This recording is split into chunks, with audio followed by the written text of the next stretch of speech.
तो राजा शतानिक ने कहा, हे महाराज, सूर्यदेव के प्रभाव का मैं कहाँ तक वर्णन करूं। उन्हीं के अनुग्रह से युधिष्ठिर आदि मेरे पितामह को सभी प्रकार का दिव्य भोजन प्रदान करने वाला अक्षय पात्र मिला था, जिससे वन में भी वे ब्राह्मणों को संतुष्ट करते थे। जिन भगवान सूर्य की देवता, ऋषि, सिद्ध तथा मनुष्य आदि निरंतर आराधना करते रहते हैं, उन भगवान भास्कर के महात्म्य को मैंने अनेक बार सुना है, पर उनका महात्म्य सुनते सुनते मुझे तृप्ति नहीं होती। जिससे संपूर्ण विश्व उत्पन्न हुआ है तथा जिसके उदय होने से ही सारा संसार चेष्टावान होता है, जिसके हाथों से लोक पूजित ब्रह्मा और विष्णु तथा ललाट से शंकर उत्पन्न हुए हैं, उनके प्रभाव का वर्णन कौन कर सकता है।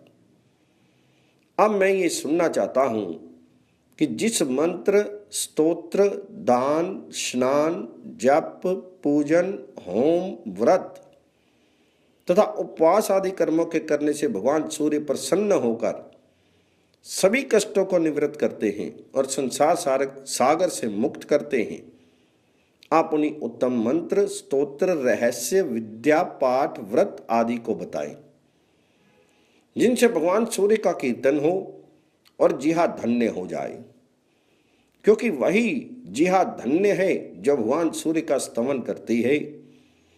सूर्य की आराधना के बिना ये शरीर व्यर्थ है। एक बार भी सूर्य नारायण को प्रणाम करने से प्राणी का भाव सागर से उद्धार हो जाता है।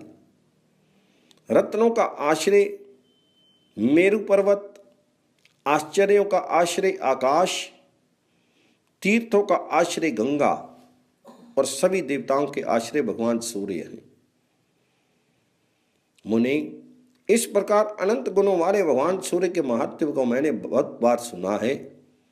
देवगण भी भगवान सूर्य की ही आराधना करते हैं, ये भी मैंने सुना है। अब मेरा यही दृढ़ संकल्प है कि संपूर्ण प्राणियों के हृदय में निवास करने वाले तथा स्मरण मात्र से समस्त पाप तापों को दूर करने वाले भगवान सूर्य की भक्ति पूर्वक उपासना कर मैं भी संसार से मुक्त हो जाऊं। तो समंत मुनि ने कहा, राजन, ऋषियों को जिस प्रकार ब्रह्मा जी ने सूर्य नारायण की आराधना के विधान का उपदेश दिया था, उसे मैं सुनाता हूं।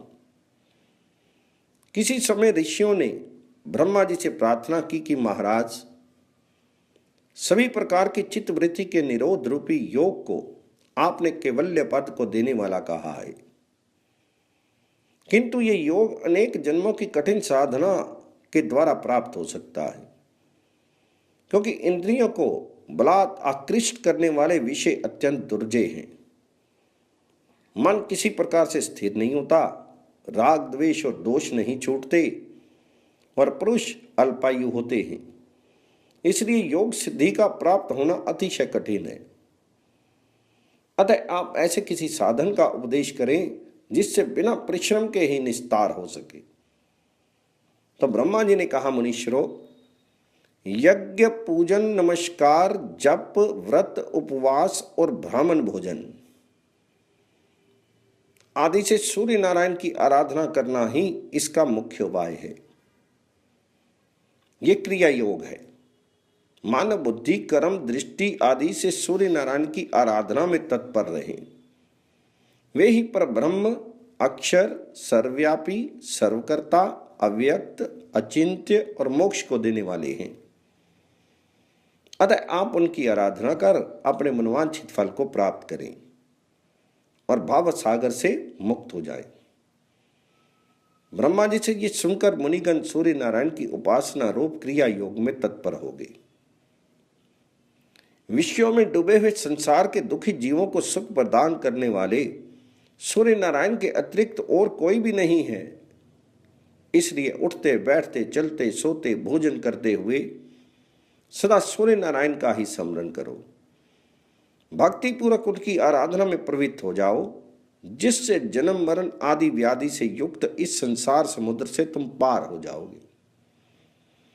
जो पुरुष जगत करता, सदा वरदान देने वाले, दयालु और ग्रहों के स्वामी श्री सूर्य नारायण की शरण में जाता है, वे अवश्य मुक्ति प्राप्त करता है।